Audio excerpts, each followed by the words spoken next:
Okay, a few more examples. Hang in there. The next type is going to be some equations with radicals in those as well as rational exponents. What you want to do here is get rid of the radical by raising both sides to the index's power. Okay? So here in this first one, we have the cube root of x equals 5. We want to know what value of x, when we take the cube root of it, gives us 5. And so we're going to get rid of this cube root symbol by raising both sides to the third power. That's called our power property that we're using there. So, cube root of x cubed is just going to leave us with x. And 5 cubed is 5 times 5 times 5. That's how they get the 125. Now, sometimes when you use the power property, you get what are called extraneous solutions. These are posers. These are things that act like they're solutions, but they don't check. To illustrate this, look at this equation. Square root of x equals negative 10.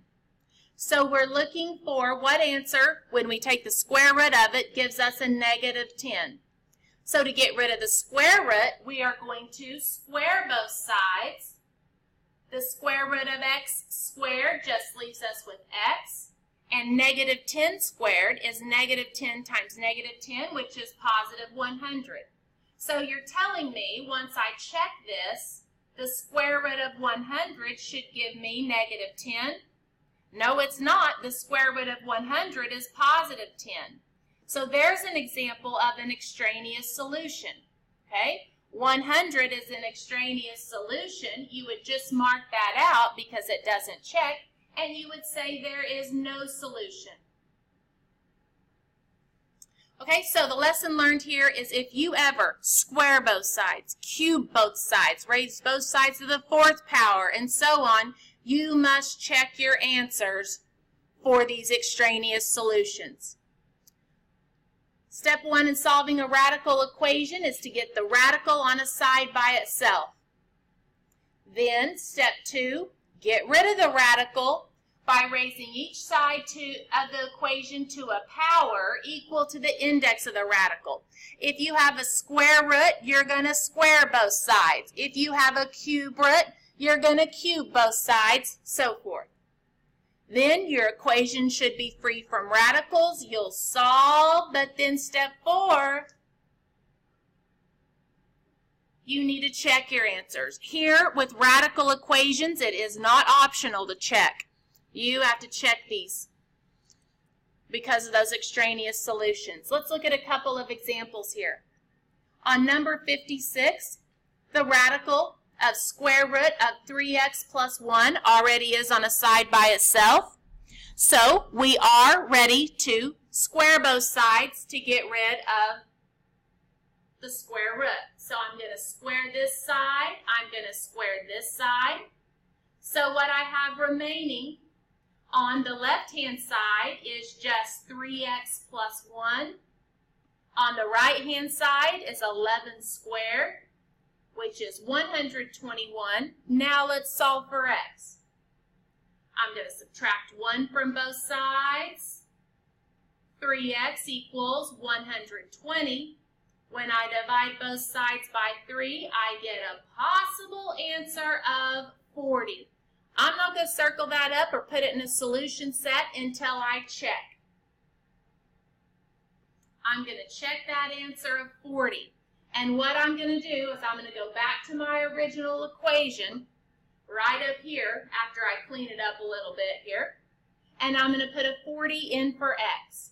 So I'm going to see if the square root of 3 times 40 plus 1 equals 11.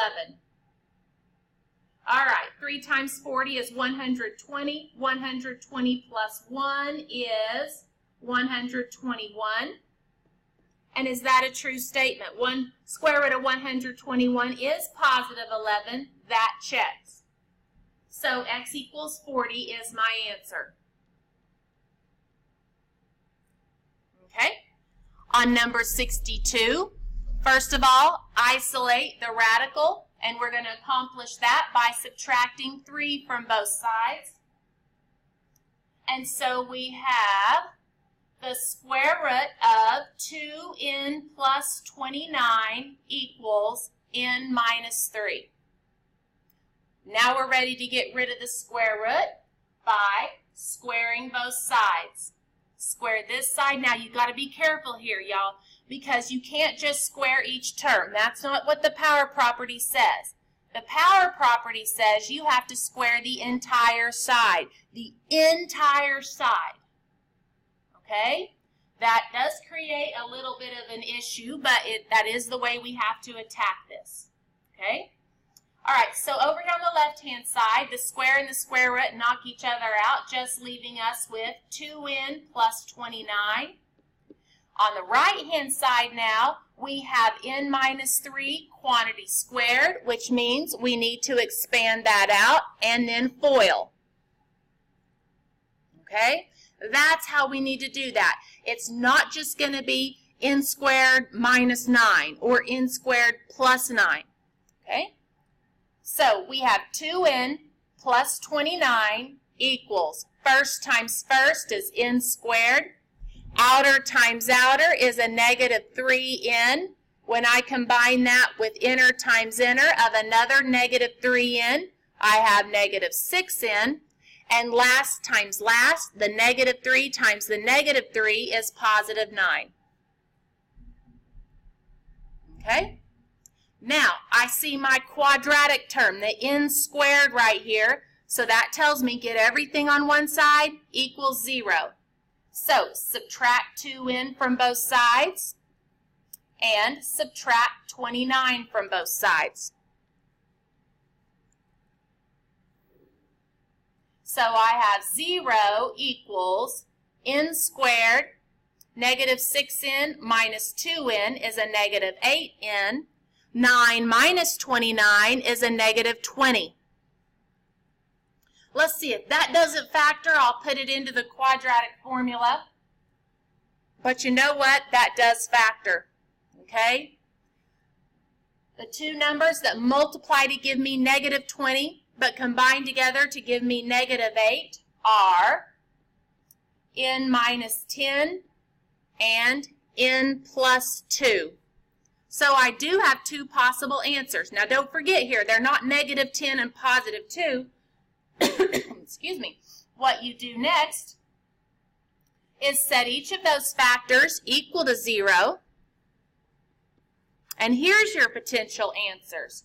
N equals positive 10 when you add 10 to both sides, and n equals negative 2 when you would subtract 2 from both sides.